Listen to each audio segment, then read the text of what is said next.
तो सलाम अलैकुम मां वसायो वियाजी हे फज़ीलत बेगम मां पंहिंजी ज़ाल सां गॾु 10 ऐं 11 तारीख़ ते रॉयल पैलेस में अचां थो सखर में। जी हाँ, उते डॉक्टरनि जो हिकिड़ो सेमिनार थो थिए जिते दिमाग़ जा डॉक्टर चवंदा नफ़्सियात जा। थोरो असांजो इलाज कराइणो आहे, हिन जो बि इलाज कराइणो आहे। मां बि अचां थी भाउ, मां बि अचां थी पंहिंजे मुड़ुस सां वसाए सां ओहे भित में। हा भित सां हुनखे ॻाल्हाइण ॾियो, सुठो ॻाल्हाईंदो। उन खां अलावा 11 तारीख़ ते सनम मारवी बि आहे, असगर खोसो बि आहे, गामू बि आहे असां सां गॾु। इन्हनि सभिनी खे ॾेखारींदासीं असां हुन डॉक्टरनि खे त बाबा हिननि जे दिमाग़ जो इलाज करायो। इलाज करायो ऐं असांजो ख़ासि करे थोरो जेको सर्जन वॾो हुजे न उहो असांजो इलाज करे।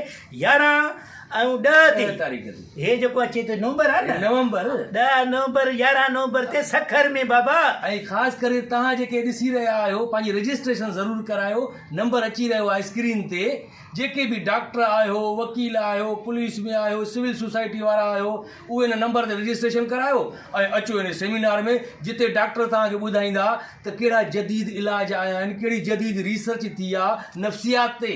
ठीकु पोइ आहे, त मां हिन जो इलाज ज़रूरु कराईंदसि। हिनखे त मां चवां थो डॉक्टर हरीश माखीजा खे ॾेखारींदा। हा, हुनखे ॾेखारींदीमांइ। थोरी तबियत ख़राबु अथसि, थोरो बस दिमाग़ में कॾहिं कॾहिं सोचूं ख़राब ईंदियूं त माना उन हिसाब सां इलाज उन थींदो। जा सभु डॉक्टर हिते अचंदा, ॿाहिरि मुल्क जा डॉक्टर बि। हिनखे भौरी घणी आहे।